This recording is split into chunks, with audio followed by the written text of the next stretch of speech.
Good morning विद्यार्थी मित्रों। कक्षा 11 विषय भूगोल पाठ 8 वातावरण। सबसे पहले हम वातावरण के बारे में जानकारी प्राप्त करेंगे। वातावरण के बिना पृथ्वी पर जीव सृष्टि का अस्तित्व असंभव है। इसमें निहित ऑक्सीजन और नाइट्रोजन वायु जीव सृष्टि को जीवित रखती है। बादल, कोहरा, वर्षा, हिम, वाष्प आदि वातावरण में मौजूद पानी के स्वरूप हैं। रजकणों का वातावरण में महत्वपूर्ण स्थान है। कोहरा एवं ओस जैसी प्रक्रियाओं के लिए रजकण ही उत्तरदायी है। पृथ्वी के चारों तरफ चिपके हुए हवा के आवरण को वातावरण कहते हैं। ये वातावरण की परिभाषा है। मैं एक बार फिर से आपको बता रही हूँ। पृथ्वी के चारों तरफ चिपके हुए हवा के आवरण को वातावरण कहते हैं। पृथ्वी की सतह से लगभग 32 किलोमीटर की ऊंचाई तक के वातावरण के स्तर में 99% जितनी हवा समाहित है। इसी कारण पृथ्वी की सतह के नजदीक का जो आवरण है वो घन है, परंतु जैसे जैसे ऊंचाई पे जाते हैं वातावरण पतला होता जाता है। यानी जो हमारे पृथ्वी है इसके नजदीक का जो वातावरण हम देखते हैं ये घन के स्वरूप में दिखता है, पर जैसे जैसे ऊंचाई पे जाते हैं वातावरण जो है वो पतला हो जाता है। वातावरण रंगहीन, स्वादहीन और गंधहीन है। गतिशील हवा को पवन या लहर कहते हैं। वातावरण में स्थिति, स्थापकता और दबाव के गुण निहित है। वातावरण पारदर्शक है, फिर भी उसमें से गुजरने वाली अमुक प्रकार के विकिरणों को शोषण करते हैं और हवा के घर्षण से अवरोध भी होता है। इसी कारण अवकाश की उल्काएं पृथ्वी पर पहुंचने से पहले वातावरण में भभककर जल उठती हैं एवं उनका नाश हो जाता है। अतः वातावरण अवकाशी पदार्थ से पृथ्वी की सुरक्षा करता है। अगला टॉपिक है वातावरण की संरचना।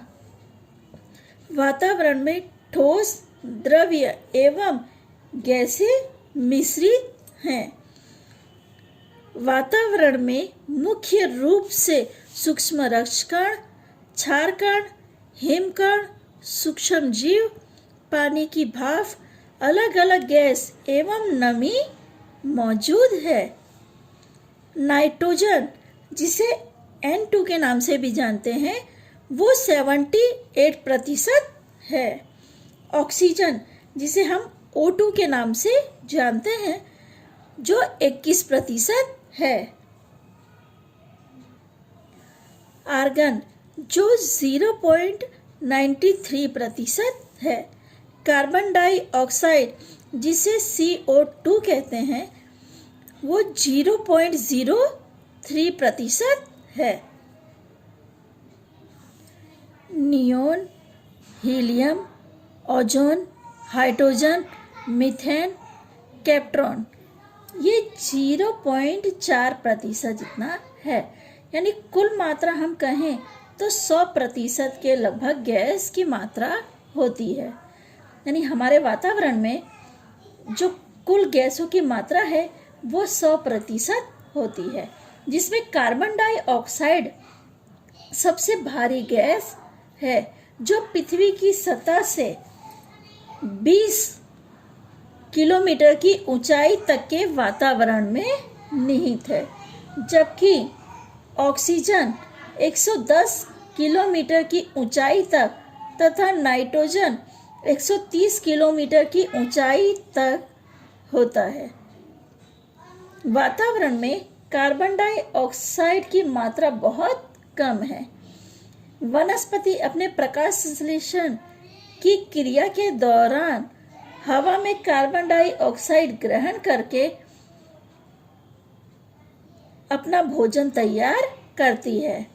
मानव एवं प्राणी की श्वसन क्रिया के लिए ऑक्सीजन गैस जो है वो बहुत ही उपयोगी है। ओजोन गैस का स्तर पृथ्वी की सतह से लगभग 32 से 48 किलोमीटर की ऊंचाई तक आया हुआ है, जो सूर्य की पराबैंगनी यानी जिसे हम लोग अल्ट्रा वायलेट किरणें कहते हैं उनका शोषण करती हैं। सामान्य रूप से पृथ्वी की सतह से लगभग 130 किमी की ऊंचाई पर वातावरण में हाइड्रोजन एवं हीलियम जैसी हल्की गैसों का बना हुआ है। वातावरण में पानी, ठोस, द्रव्य एवं गैस ये तीनों स्वरूप में निहित है। ठोस यानी जो हम पहाड़ देखते हैं जिस पे बर्फ गिरती है, उस पे आप देखेंगे तो जो बर्फ है वो ठोस स्वरूप में आपको दिखती है। द्रव्य यानी पानी के स्वरूप में, और गैस जो है वाष्पीभवन की जो क्रिया होती है तो पानी वाष्प बन के उड़ता है, तो वो गैस के स्वरूप में हम देख सकते हैं। जिसे हम कह सकते हैं कि वातावरण में पानी जो है वो ठोस, द्रव्य एवं गैस ये तीनों स्वरूप में निहित है।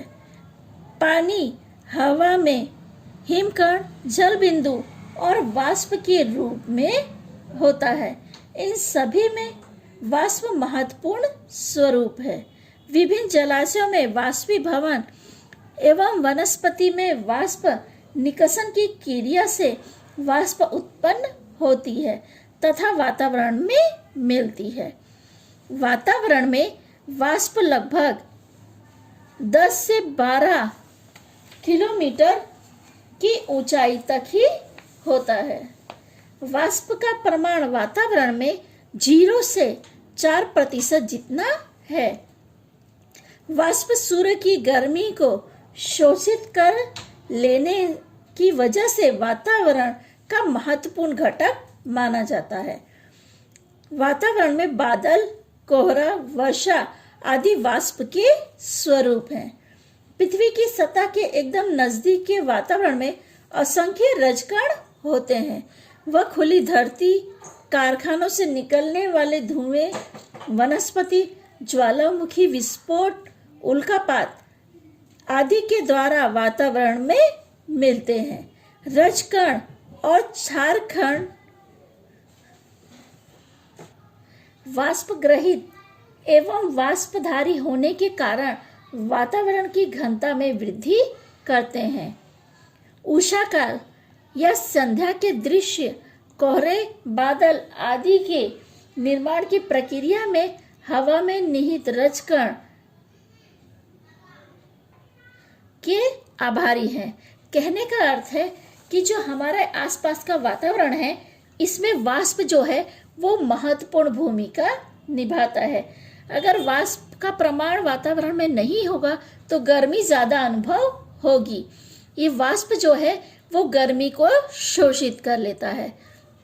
हम सभी ने विज्ञान में पढ़ा है कि जब सूरज की किरणें पानी पर पड़ती हैं तो वाष्पीभवन की क्रिया होती है।